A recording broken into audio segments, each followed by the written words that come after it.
Hello, world. I hope we're all out there. Hope you all are having a blessed day, blessed evening. We're here live. If you guys are here watching, we appreciate you for being here.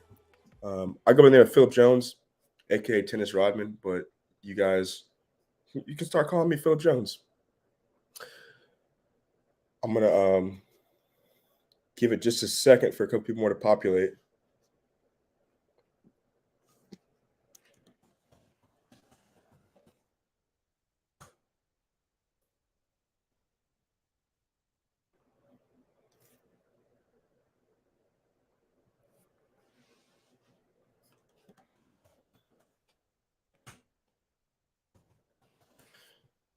All right, looks like we got some people in here. How we doing tonight, world? How we doing? How we doing? Good evening. I'm Phillip Jones, and it's my pleasure to welcome you to an evening with Beck G. This evening's conversation with Beck G is the fifth in a six-part masterpiece series produced by the Virginia African American Cultural Series in partnership with City of Virginia Beach Cultural Affairs and Dominion Energy. Beck G also happens to be our first female artist in this masterpiece series, which I'm just going to pause for a second and clap for, because I'm very happy about that. And the title of tonight's Breaking Barriers implies Beck G has broken some glass ceilings along the way. I know she's broken quite a few too, because they're just stacked up and just keep breaking through them. Tonight, we'll gain some insight and inspiration about the music and entertainment industry from a person who plays the music, interviews, and represents the artists in guiding their careers. So there's quite a bit there that we can kind of learn from her. So without further ado, let's meet tonight's guest, Beck G.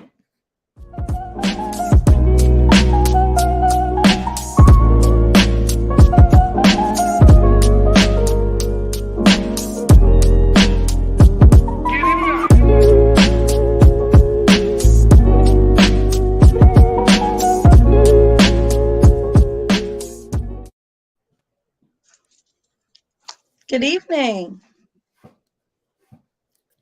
Beck, how are you doing? I'm well. How are you, Phil? Quite well, quite well. It's great to see you tonight. Good to see you as well. Thank you so much for having me. It's a pleasure. So I do have some questions to ask you Sure. as far as some opening remarks. I might let you give you the floor for just a second, just so you can have some Sure. time to say some things. First and foremost, I would just hope that you could let people know kind of where you're at now, what you're doing now, and kind of what's going on in your world. Yeah, thank you for asking. First, Phil, thank you for that amazing introduction. And I just realized when you said that I get to be the first woman in this six-part series. And so now I have another layer of honor to add to being here today. It's such a privilege, I consider, and an honor to be in front of this incredible audience. Thank you to Virginia African American Culture Center, Virginia Beach, and to you, Phil, for being with me here to guide this conversation. So right now, 2022, as you can probably tell, I'm sitting in part of my office, and because I'm still working. When you own the business, sometimes your hours run a little late. But A little bit, yeah, you understand just that, a little bit. right? Yeah, I do. I have so many Zoom links up. I just figured it out. I had it doubling, playing on YouTube, playing everywhere. But Right. that's how things go That's sometimes. But I it's got it how it figured out. goes. Yes. And you But got to I'm work sitting through in it. my office of my PR firm. Exactly. And I tell you, working with clients and meeting people and developing relationships, every day I just am so grateful that I get to live this dream of mine. And when people ask me what I do, I typically respond by saying I get to professionally participate in other people's joys for a living. And that's really what I do. I have an opportunity to connect with people, hear what their visions are, and then dream really loud and really big with them and activate whatever plan we need to make their dreams come to fruition. So that's what I'm doing right now, including this very minute. This very minute right now. You Great. made my dreams come true by being here. Hey, I do what I can. You know, I do what I can. So one question I did want to ask you, just up front, I know you're making your dreams come true. Everything you're doing, you wish all your wishes, everything you could have wished for is probably happening right now to a certain degree. And that might be partly due to just, you enjoying your life. But if you were able to have any other career, any other occupation, anything else, and you could just pick yourself and just throw yourself in there, what would that be? It'd be in the same field. I am a publicist. I'm the senior publicist of Beck's Management Public Relations, my company.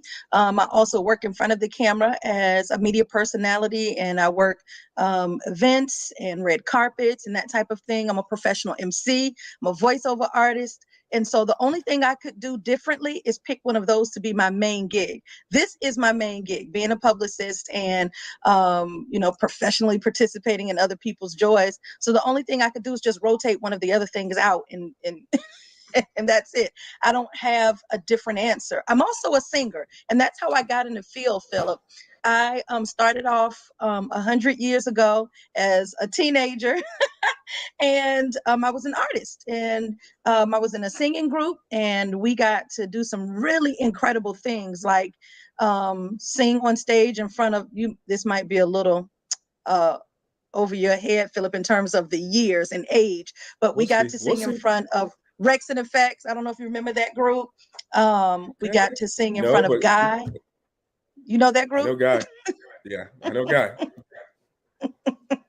And we got to sing in front of Teddy Riley at his very first talent show here in Virginia, and we won. And so the opportunities just kept rolling after that. And, we got to connect with Heavy D, and we got to go to BET. So there were some really incredible moments in my younger years as an artist. And then I got a little older, and I always loved entertainment. I love the industry with my whole heart, but I just thought I was too old to drop record. So I learned the business. And I learned how to produce. I learned how to engineer.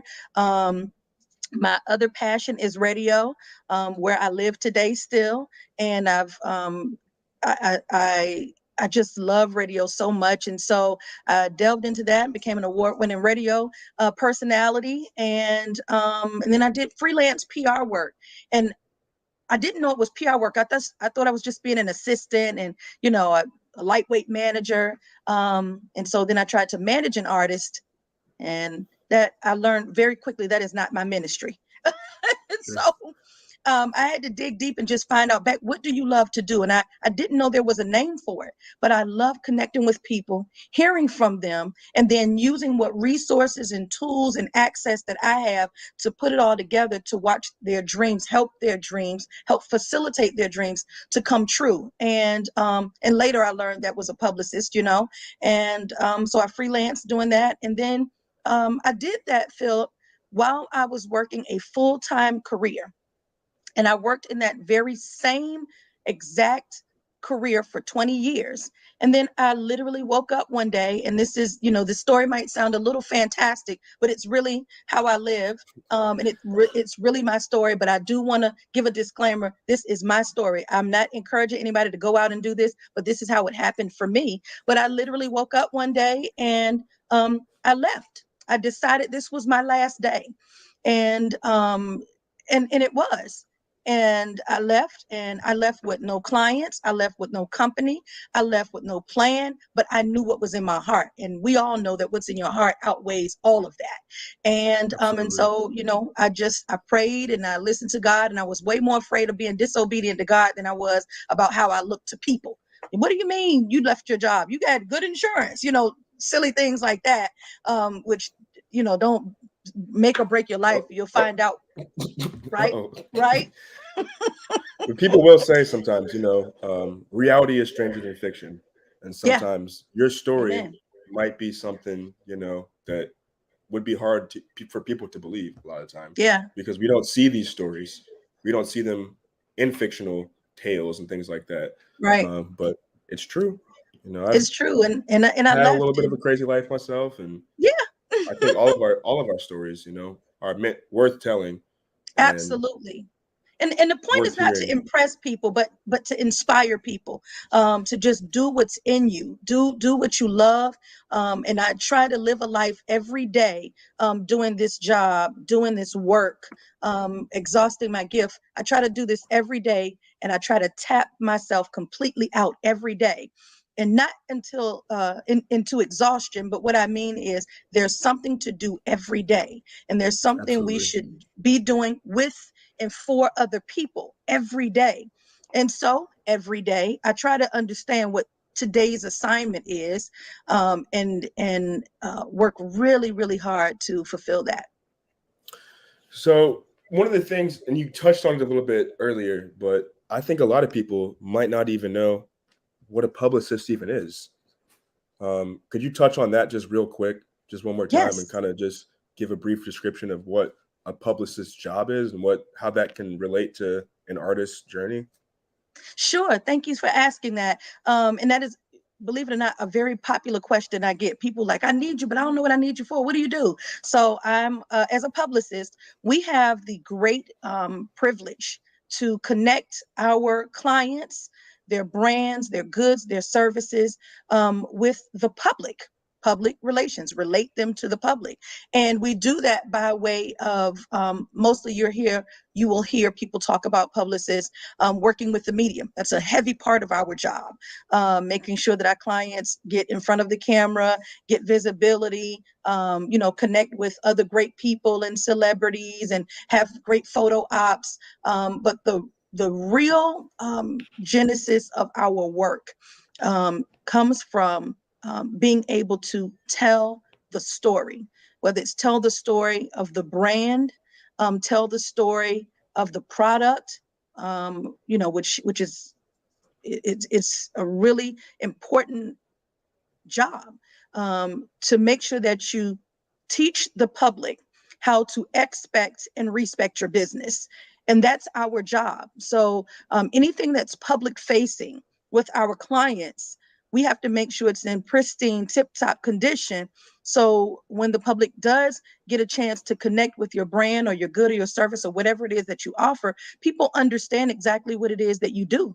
And people understand what they're about to buy, and where you are, and how to connect with your brand. And so we have a really, really delicate, intricate job to tell the story for our clients, so the public understands that they exist and how to buy. And in a nutshell, I tell my clients, you have to believe what you do, portray that to the public so they can buy from you.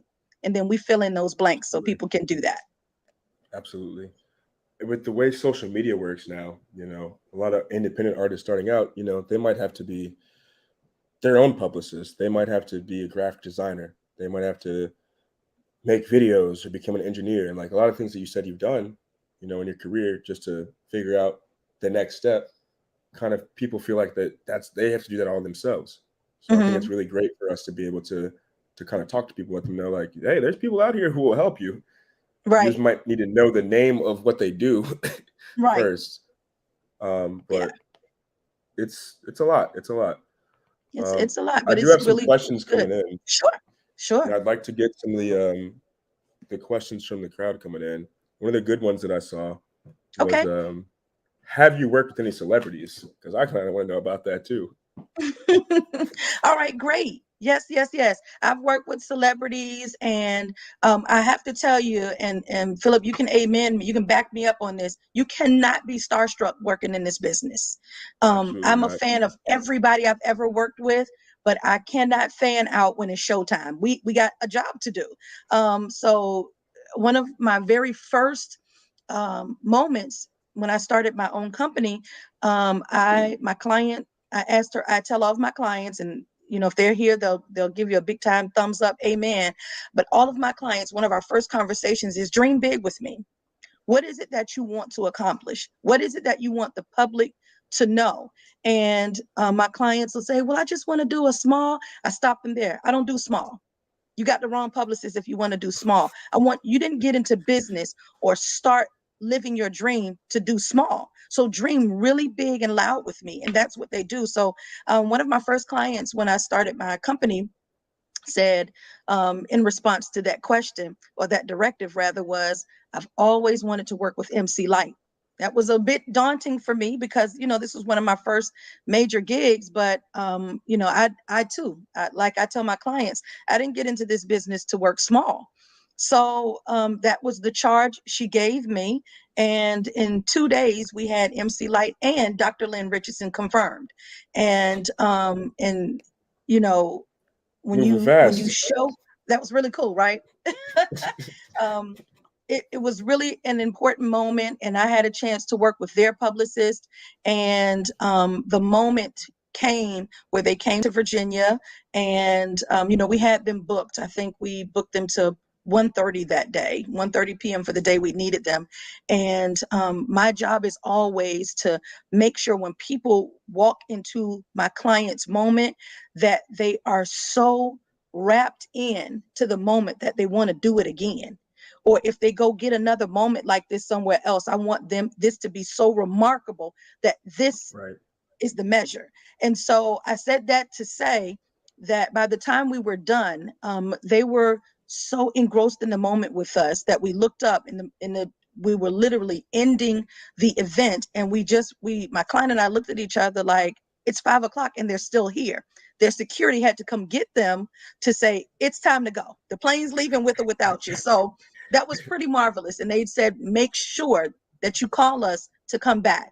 So to accomplish something like that in one of my first moments, really I tell you, I'm still running off of that right now, just thinking about that moment and what it did for my client and her business.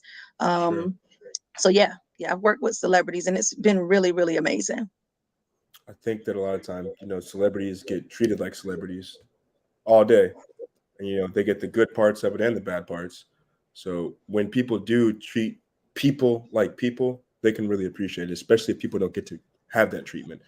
Indeed. So I completely agree. The best moments I've had with anybody who had a little bit of clout or they were famous or whatever is when I didn't know who they were, Yeah. and I was just like, oops. Later, I said, oops, but I had a great conversation with them, or something like Yeah. that. So I completely agree. I had another great question come in Sure. that I wanted to touch on. Somebody asked about like what type of advice you'd give to somebody maybe trying to start out in this same field. Yeah. Great. I'm glad that that's a great question. And I wish that I had enough sense to ask somebody for advice before I started in this business. Any Truly. business, it's not exclusive to just the PR or media or marketing industry. Anytime that you start a business, can I dispel a myth that you have to do it on your own? You do not. So one of my first, and I have a couple of uh, pieces of advice. One of my first pieces of advice is get a mentor, please. I have a mentor, and it's another publicist, and she looks like me, and I took a long time. And when I say looks like me, I mean she operates with my same values, and I took time to do that, to find somebody. Let me back up really quick to make this make a whole lot of sense. When I started this business, I had moved to Atlanta to do this. And we all know, Atlanta these days happens to be the new land of milk and honey. And I do work with entertainers, my niche, entertainment, entrepreneurs, and events. That's where I focus my most energy. And but my heart wasn't settled. I wanted to be back in Virginia where my soul is, where my heart is. And so I came back to Virginia. And I was still working for the same company, by the way. I came back to Virginia to quit my job to start my firm.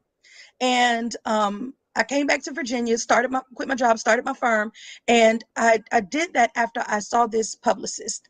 And I'm notorious for saying this phrase, clean work. She does meticulous work. She's just clean. There's no mess. There's no controversy. There's no crisis that we see in the media with her or her clients. And I said, that's how I want to do business. And so I watched her from afar.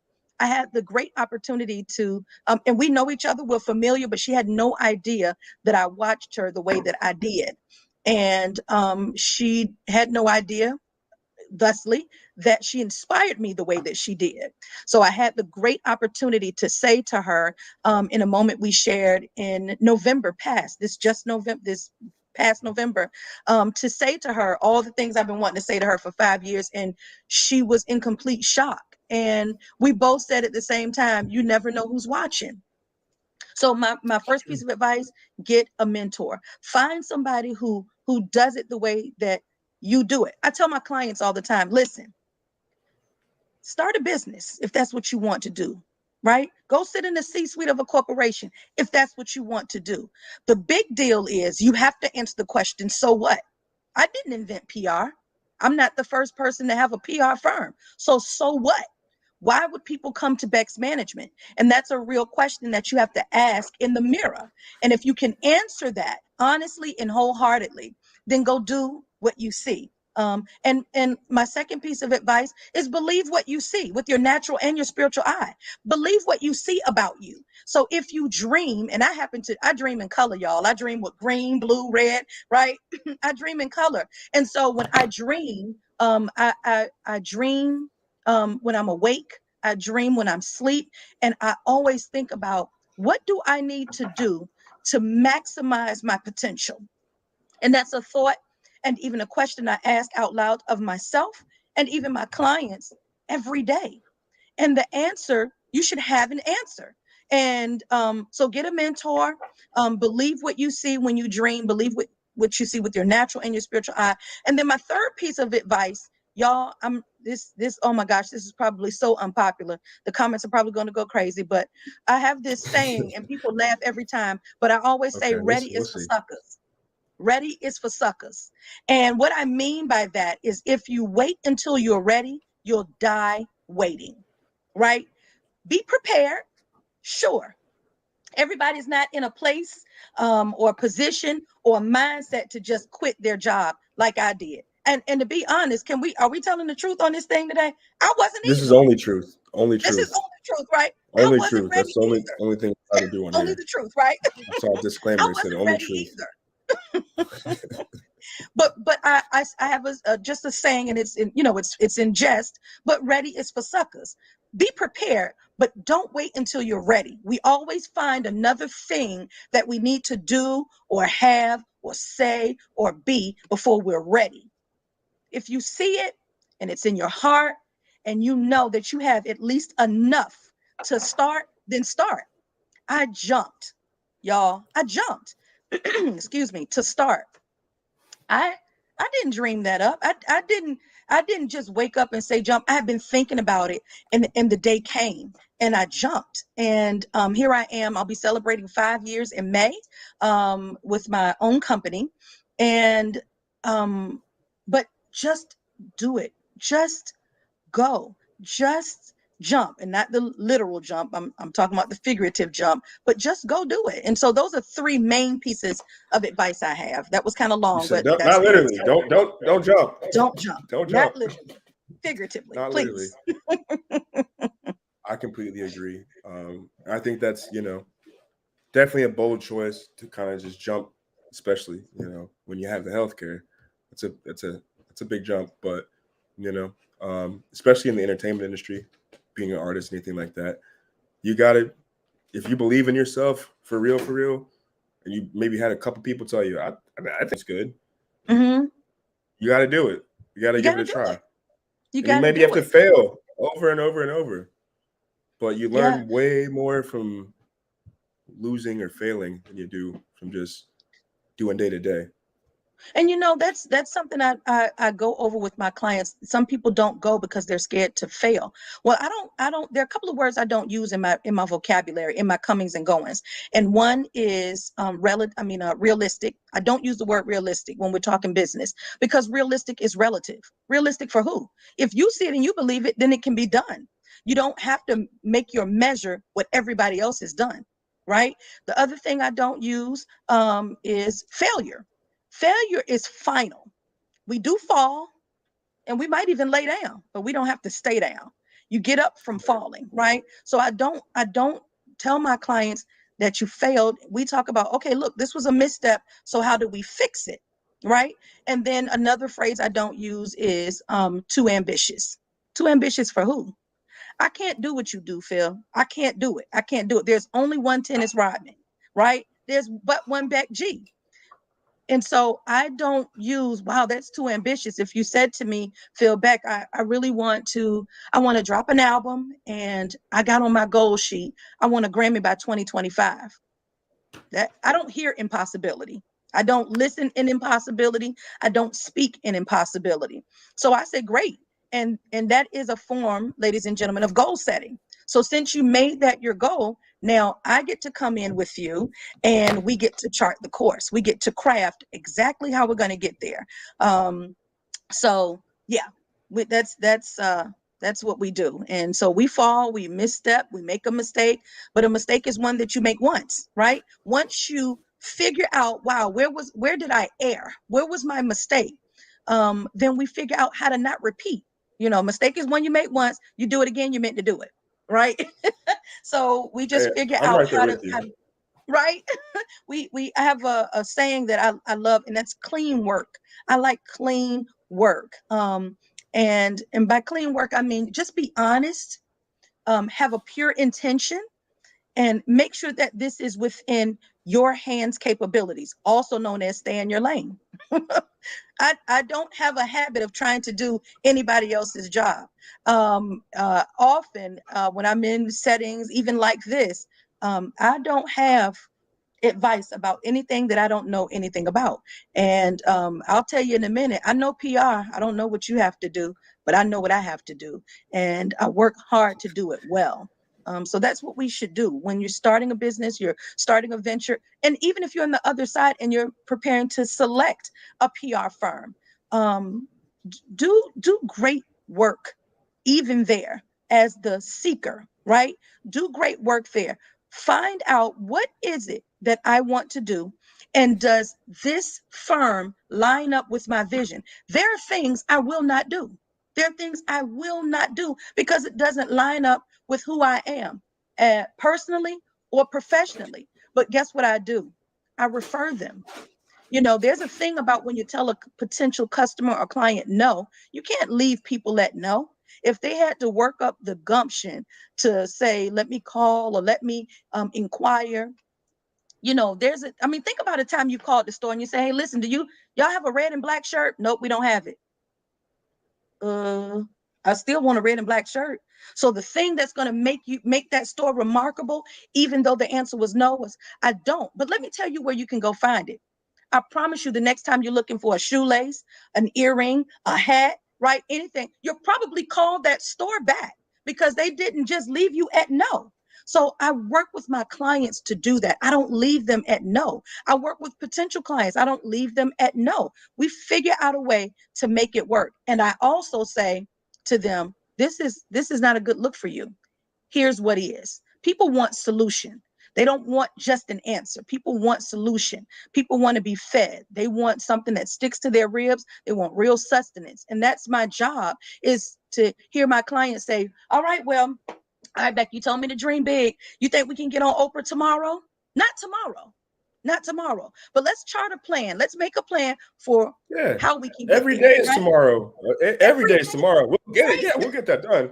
But Let's it's see every day is exactly tomorrow in what the we'll future. get done Let's get Right. there. We'll get there, but Not tomorrow. we got some Right. other stuff to do tomorrow too. And that's it. And we enjoy the ride. We really enjoy the ride. I get my greatest pleasure from hearing my clients dream. And sometimes this is the first time they said it out loud. So that's a privilege, to be the recipient of hearing their dream and their vision out loud. So I treat that with kid gloves. And then I get a great joy when we get to that moment. We get to the moment where they said, I always wanted MC Light, and we crafted this so well. And here she is, and your dreams have come true. And we got to accomplish something incredibly amazing. So to This me, I'm this sorry is to cut really you off, amazing work. Yes, but sir. I've had this happen with engineers where they say, my job is kind of just to be your therapist, to make you very comfortable, to listen Hmm. to you, Hmm. and to just make sure that you're good right now. But also to pull the artistry out of you, pull whatever I see in you out. That's my job. And yeah, Yeah. I'll turn some knobs or push some buttons. But the main job a lot of the time, especially with management, Hmm. even like I said, engineering, Hmm. maybe some PR work, is just kind of like a little bit of a therapy session where Oh you're yeah. really building that artist up, getting into their head and seeing how you can help them with what they might see as something that's impossible or something that they see Yeah. is too big. And say, no, it's not too big. You just Right. got to take the And steps to and get you know there. what I make people tell me? I'll sit down when I sense hesitation. I have to another one of my sayings I just say all the time is we have to pay attention a mile down the road. I don't just look at instant immediate gratification. All right, y'all, this feels good right now, but what is the result? And a result is either a reward or a consequence, right? What's the result Absolutely. if we only do this or if we don't do this? So a mile down the road, how is this going to serve your business life? How is this going to serve your personal life? And so we pay attention, I work really, really hard to get my clients in a habit, and they pick up really quickly. I'm telling you, they pick up quick, and we work hard to be strategic, intentional, calculated, deliberate, meticulous, and methodical in our doings. And so we don't Okay. just show up everywhere. We don't just do anything. It has to serve you. Everything has to serve you. And that's whether you're giving or whether you're receiving, everything has to matter to you. And I'll say that again, because when I say that, people are like, say that again. We're strategic, deliberate, intentional, calculated, meticulous, and methodical. So if I have clients that want to accomplish goal A, well, we set the goal, we chart the course, and we figure out what that looks like to get to goal A. And that doesn't mean show up at every ding dang event in town. For what? So you can take a picture and put it on Instagram? How did that serve you? Even if you got 1,000 likes, who bought from you? Oh, okay. So listen, I hope y'all just I got heard me some. I say, got some likes though. I got some likes. well, now you can sleep well I'm at about to night go to because your Taco ego was Bell and stroked. buy some tacos with some likes because I think they pay. I think you can pay with likes now, right? Is that a Right, thing? right. You No, it's can't pay with not. It's likes. not. You can't It's buy not a anything with thing. You likes. cannot pay with likes. And that is my mantra when it comes to social media. For example, when we're talking about charting the course and being intentional and deliberate and calculated and strategic, meticulous and methodical, I tell my clients, look, social media exists. It's there, right? But listen, y'all, we have to use that as a tool too. And I am less concerned about you having 100,000 followers and 10,000 likes and views than I am about people believing what we've put in front of them, because we've taken time to craft a really clean campaign that people believe. And when people believe you, they buy from you, right? That's the Right. strategy. And I tell my clients, you have to present in a way where people have fewer questions about who you are and what you do. Think about yourself as a consumer. The fewer questions you have to you have to ask, rather, the more inclined you are to buy, and not just inclined to buy, but quickly. And that's the point. That's what we want. We want people to be believable so that the public will buy. Can I give you my statement on social media since we're here? I'm parked here, so can I? I'll take. I'll take it. I'll take it because I want to hear Here's it. I my want to hear here's it. my here is my thought process around social media. It is a tool and a resource. Use it accordingly, right? You don't just post and cross your fingers. Pay attention to your numbers. Look at your insights. When do people come to see you the most? On Wednesdays? When do people come to see you the most? Saturday mornings between 10 and 12? All right, then that's what you do. You take advantage of a resource. People do not set a goal to have X amount of followers, X amount of views, and X amount of likes. That serves one purpose, and that's to stroke your ego so you can go to sleep at night and wake up tomorrow and post, y'all, I got 10,000 views. The day that you can call Dominion Power, that's the energy company here in Virginia, or the water company, or your internet, or your cable, or your cell phone, and say, hi, how you doing? Yes, my name is Beck G. I'm ready to pay my bill. How did I want to pay? I want to pay in likes. When they take those, then we'll be concerned about how many people are looking at you there or liking it or following you. Until then, I really am concerned about the people who go to your website and hit complete order. That's what I care the most about, right? Absolutely. So I want people to use social media. I want people to take advantage of social media. I want people to use it as a tool, but don't lean on it so heavy that you forget the task at hand. Okay, folks, I just am encouraging you I'm a whole publicist and I hate social media. Said it, it's on record and y'all can't take it back, right? And I mean that. And okay. I hate it because it's used in a malicious way and it's used improperly. We need to use it not so people can see what type of shoes I had on, what I ate for lunch, and who I'm hanging out with, right? Use it if you have a goal, if you have a mission, if you have a vision, if you're trying to spread some love and positivity and you want people to believe and buy from you, use it for that. People see me sometimes and I'm at different events and with celebrities and I don't go to everything. I'm not everywhere because if it doesn't serve me or I can't serve the moment, I'm there for what? So I can take a picture and be like, look, y'all, look who I'm with, Michael Jackson. That's going to get a couple, well, especially now. Not Michael Jackson. Anybody, right? For what? For what? I want people to be concerned about because people, when they see me, especially with celebrities, the first question I get all the time is, how did you get connected with so-and-so? That gives me an opportunity to say, well, let me tell you a little bit about what I do. And that's where I take the conversation. I tell people all the time, you're in control of how people expect and respect your business. So if all you do is walk around and you flash your money, that's what people are going to believe about you. All you're going to do is flash money. Are you going to give me great service? If that's in the back of my head, I'll do you one better. I won't even try. But if I see, wow, client after client and news placement and front page newspaper and national TV and, oh, wow, look at Beck's clients being placed, they'll be inclined to inquire about how do I love that people love being my client. And I love that people want to become my client. That I don't take that lightly. I don't take it lightly at all because I'm not the only hotel in town that sells a bed, right? They got a choice. So for somebody to choose 1-star, 5-star, though, I mean, 1-star, 5-star, and then 2, 3, or 4-star, right? What are you gonna do? And there are amazing PR firms in this area alone, but all across the nation. And I get the benefit to call them my peers and my colleagues. So this industry, Phil, as you know, I'm preaching to the choir, talking to you, but to those who are listening, and not just exclusive to the entertainment industry, but this industry in particular, because this is where I live, is high pace. It is high output. And if it's high output, that means it has to be high input, right? Yeah. So people see me, I'm a professional MC. I mentioned that earlier, and they'll see that I've MC'd an event. And the question I get is, how did you get into that?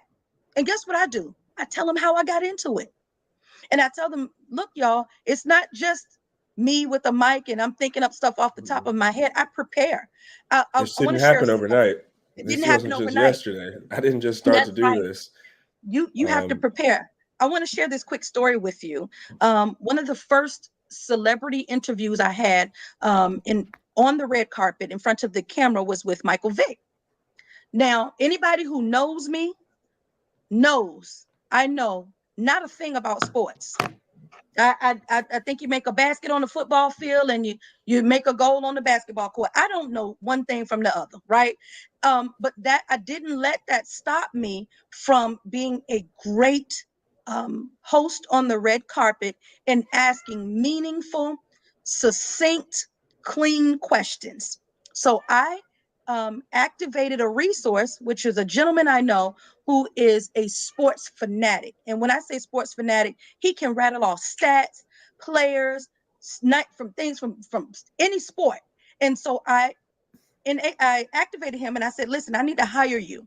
He said, hire me? I said, listen, this is what I have to do. I have an event here with Michael Vick, and a lot of stars are coming in from the NBA, from the NFL, and, it's mainly the sports. I said, can I give you the list of who's going to be there? And can you make me a reference sheet?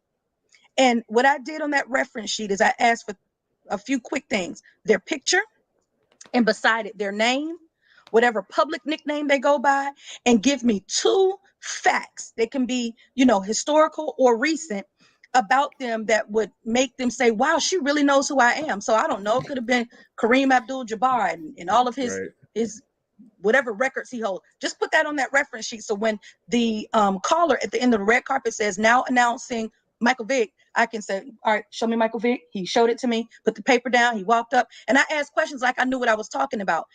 My entire team that was there, they were stunned. They were tickled and they were stunned, but it looked flawless on camera. But I had to do my homework. I had to do my homework. I couldn't just get up there and say, wow, good to see you. Nice tux. So what's up? Give me, they want me. They want How you you to doing, ask Michael things. Vick? Hey, and he was my first celebrity interview. And because we did a fantastic job, we got a chance to go back again and again. So you earn opportunities, and then you earn your ability to keep them.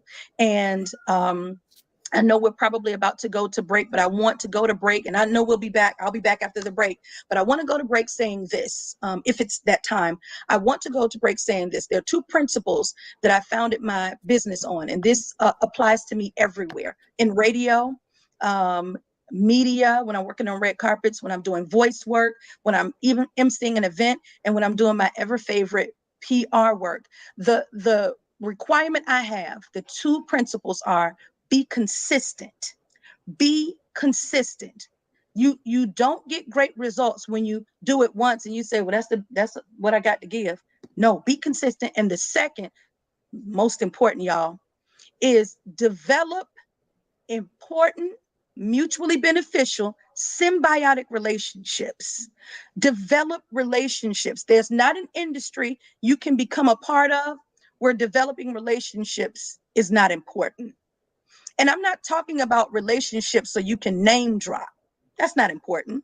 That holds the same value as 100 likes, That's right? good life advice. Outside of business, anything. That's just good Well, life amen advice. then. Well, amen then. But when you have the ability to connect with people and you understand their value to you, and they understand your value to them, you understand how you need each other and how you can connect. What an honor it is when somebody picks up my phone, picks up their phone to call me and say, hey, Beck, I have this going on, and I really, really, really want to get on fill in the blank show. All right.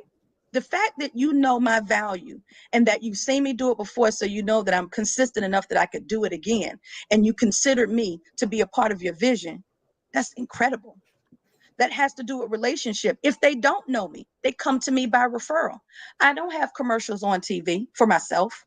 I got clients with commercials on TV right now, and we talk every day about, the days that we talk.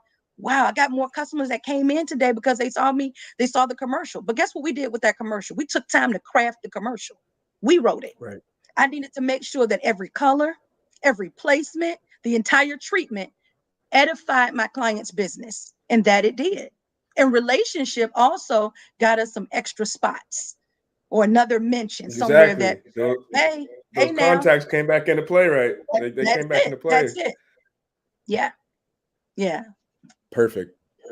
Well, one thing I do Thank want to do, I do want to make sure that we get someone from the Virginia African American Cultural Center on here just to talk about what they're doing in their initiative, because that's really important. That's how we're all here today. So I think we're bringing Phillip Jones on. She's going to talk a little bit about the Virginia Beach African American Cultural Center, as well as show a short video that's kind of just going to clue you guys in a little bit. I've never called her Chevette because that's actually my mom. My mom. So it feels weird. Thank you, Phillip. Thank you, Beck. This has been fascinating, and I can't wait to hear more about the entertainment industry when we come back to you and see and hear some of the other questions from our audience members. But I'm here to share a little information about the Virginia African American Cultural Center, our history, our programming, and our future.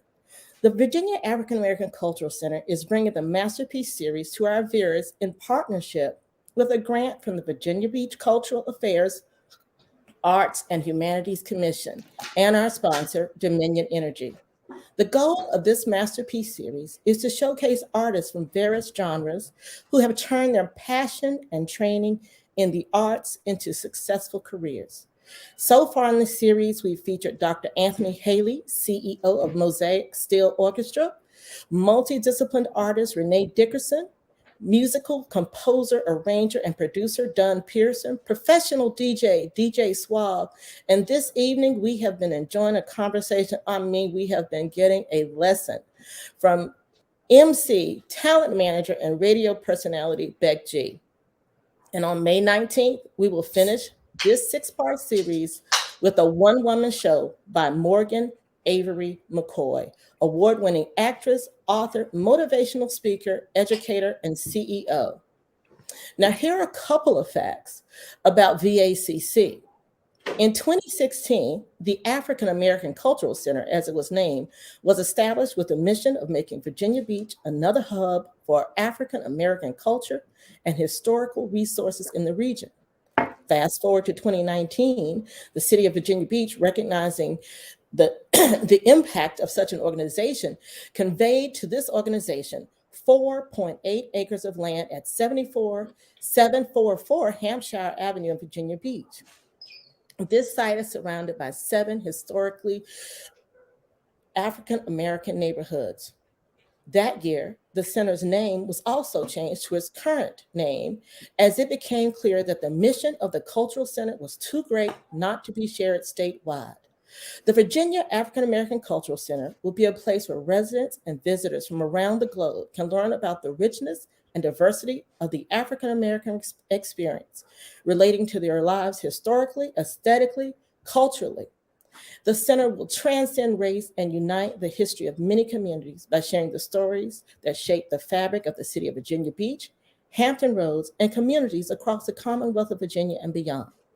Until we're able to have a physical building, the Virginia African American Cultural Center will continue serving the region of the Commonwealth of Virginia by providing such activities such as the Masterpiece Series, Black History Month programming, our annual Fall Festival in October, and this year, for the very first time, the Virginia African American Cultural Center will host a golf tournament on June 16th at Cypress Point Country Club.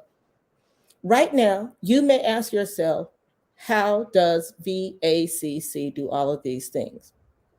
And the answer simply is with your help and the help of our donors, sponsors, and members. By going to VAACCVB.org, you can find opportunities to volunteer, donate, or become a member. So far, I've discussed what VAACC is doing now, and we will get back to Beck G and Phillip for a moment.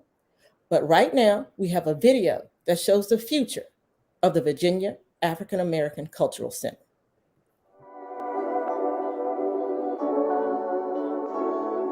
Coming soon to Hampton Roads, the Virginia African American Cultural Center will be a place that brings people together, celebrating African American history and culture, providing educational opportunities, fostering meaningful interaction, and bridging communities. Located in Virginia Beach, Virginia, at the intersection of Newtown Road and Diamond Springs Road, the Cultural Center is nested within some of the many culturally rich African American communities of Princess Anne County. This prominent site along a well-traveled corridor is a visible beacon of innovation and celebration for the African American community.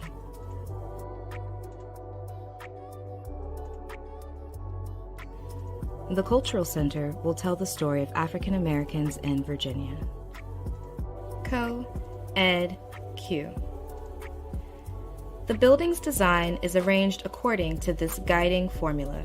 Co, meaning community, Ed, meaning education, and Q, meaning culture. The site design is planned for 2 phases. Phase 1, the community center, further named the Drum, and Phase 2, the performance center. The site will provide community gathering space, outdoor recreation space, and ample visitor parking.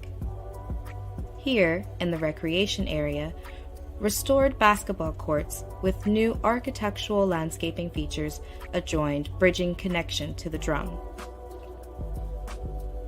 Resting atop the drum is the sacred circle, intended to serve as a green roof, allowing for outdoor learning and instruction. Taking a closer look at the project phasing, let's look at Phase 1.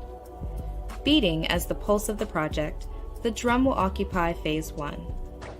The drum functions as the co-ed part of the formula. The drum's elliptical form offers a multifaceted facade to all sides. The sweeping serpentine sight walls serve as outreaching arms that both embrace the drum and welcome its neighbors.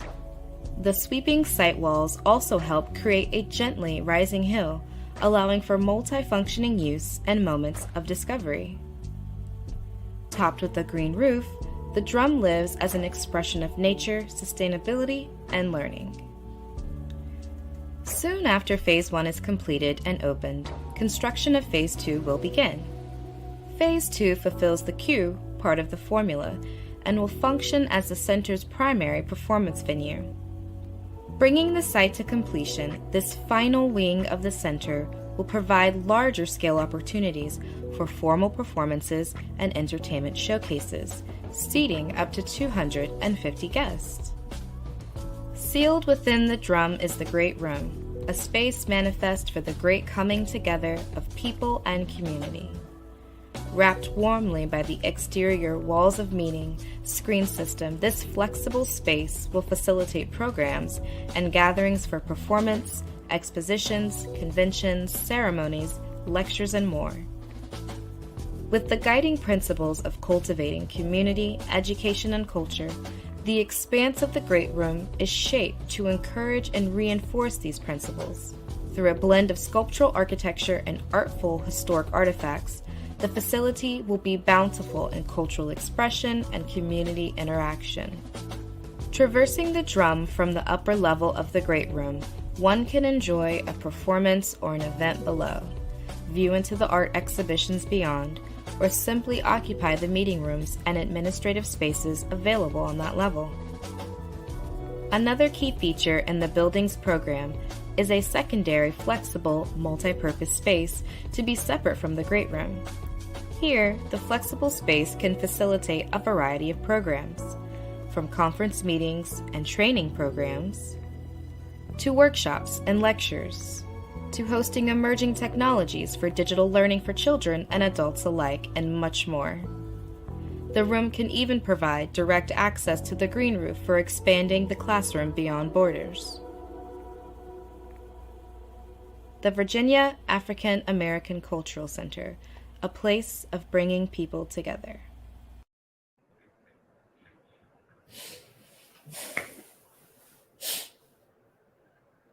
All right, looks like we're back on.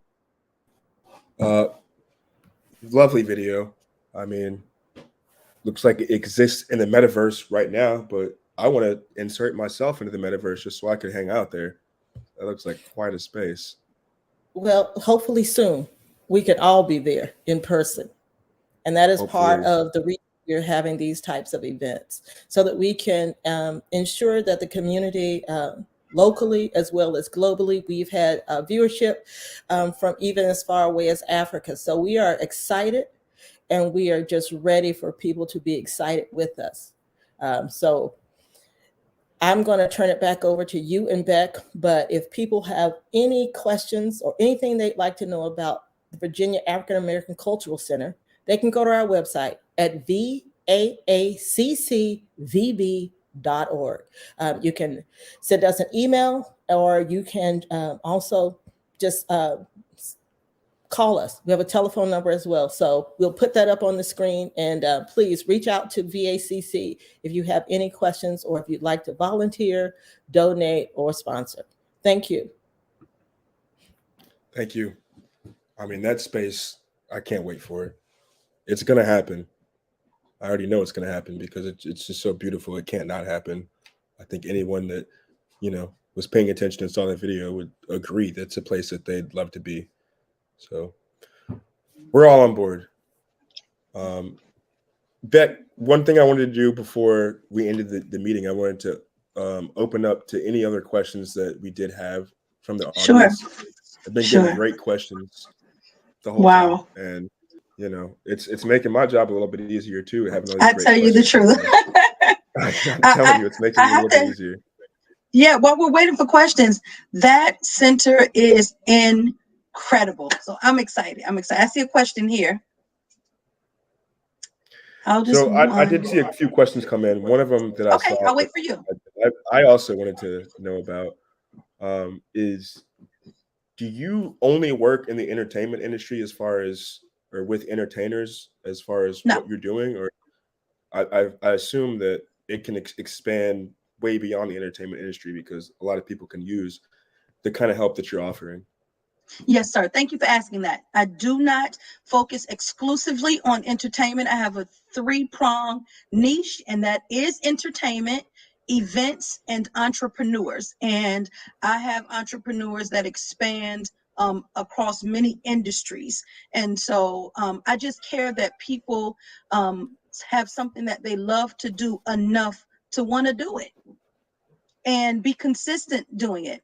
And that's where I come in when they tap on me and say, Beck, I want to craft exactly what I want the public to expect and respect about my business. I want them to believe me so that they can buy from me. And so no, not just entertainment. So would you say that there's a thin line between what you do and like management? Or like, how would you say that those two things are different? Yes. So being a manager, and you will recall early in the conversation, I tried being a manager, and that is not my thing, right? Being a manager is for who likes to be a manager. The difference between us, and sometimes the lines are blurred. Let's just be really transparent about that. But managers really have their hand on every aspect. And this is more specific to artists in the entertainment industry than anywhere else. But managers handle every aspect, including their money, their schedule, what events they will and won't take.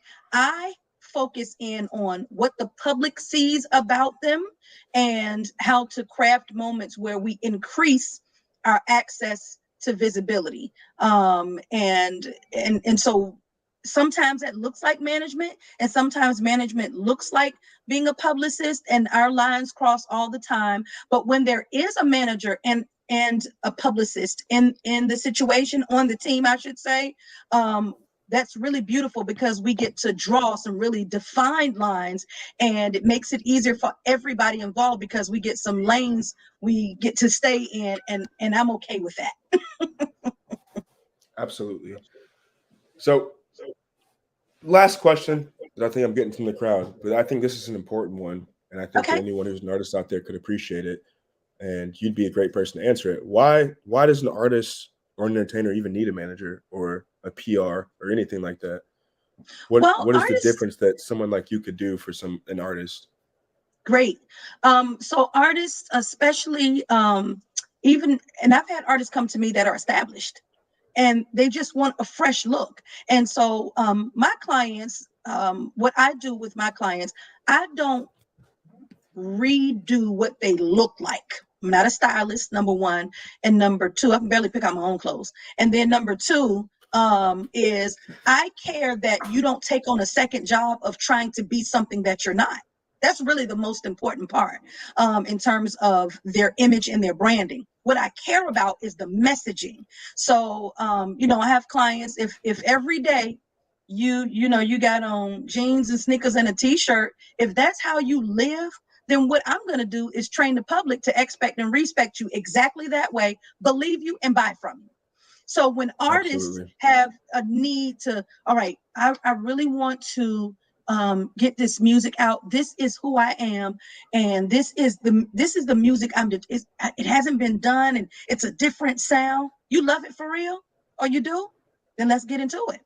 Let's go ahead and craft some messaging, some branding, some imaging, so that the public believes you so much that they'll have to listen to you. They'll be so inquisitive about who you are, where you came from, what is this sound, that they'll buy your music. And So you need a professional, you need a subject matter expert to be able to focus in on those parts to answer the question, do they need an agent or a manager? Yeah.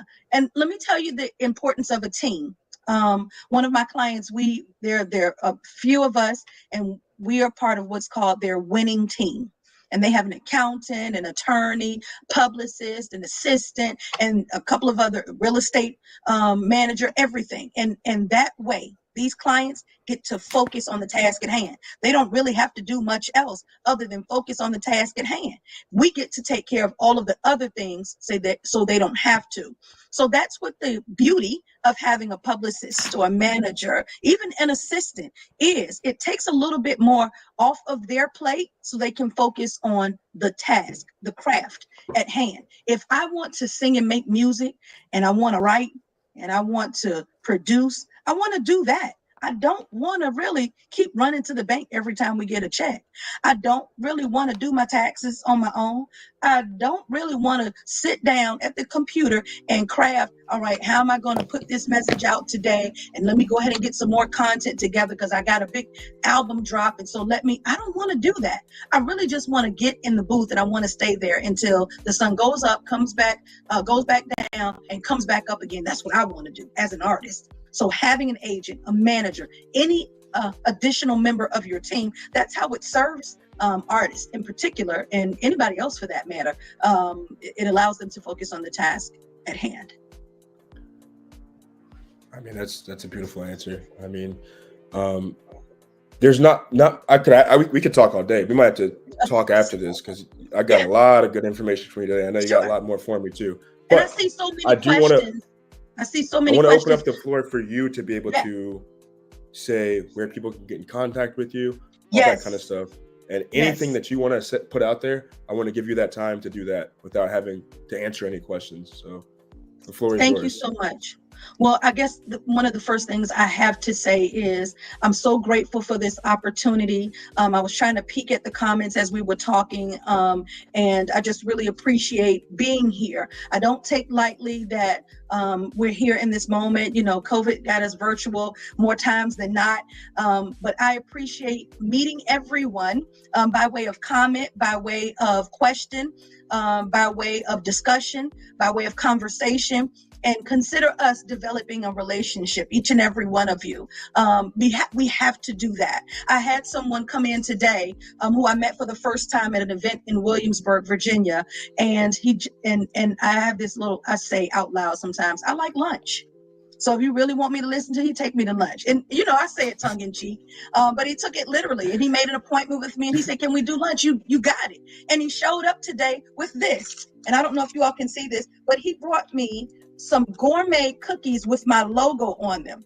And I hollered like I didn't have any professional sense because this is such a kind gesture. I couldn't even eat those. Can you eat? Oh my gosh. Did you eat one yet? I'm looking at about 7 more. So I might choke down on this. I'd probably be able to eat one because I need those. I would need those to stay on my desk. And you know what he said to me? Beautiful. He said, I listened to you the whole time you spoke. And I just wanted to extend something that set me apart so that you would remember me and I would be remarkable. And I want to develop a relationship with you. And I just appreciate that more even than the cookies. Although when we go off camera, I'm going to throw down on those cookies. Save one for me at least. If they're good, save one for me. I know they're good too. They look good. You got it. I got one for you with your name on it.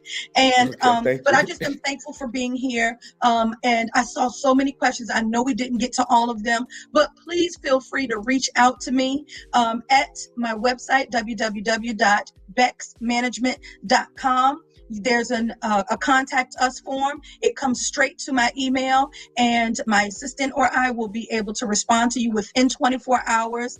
And whatever it is that we need, or you see that you just want to figure out, can we develop a relationship, and how can I serve you, and how can you serve me? And let's just go from there. I just believe that everybody has a thing in them that they do well, and they do great. And if I may, I'm a believer, and I understand that our gifts do make room for us, because my gifts made room for me, and that they'll put us before great men because I've been before a great man. And then the other part of that I just want to leave people with is remember that there are those of us who have to be the great men for others to be before. So consider yourself great, and you can't consider yourself great if you don't do great work. You don't have clean intention, and you don't do well.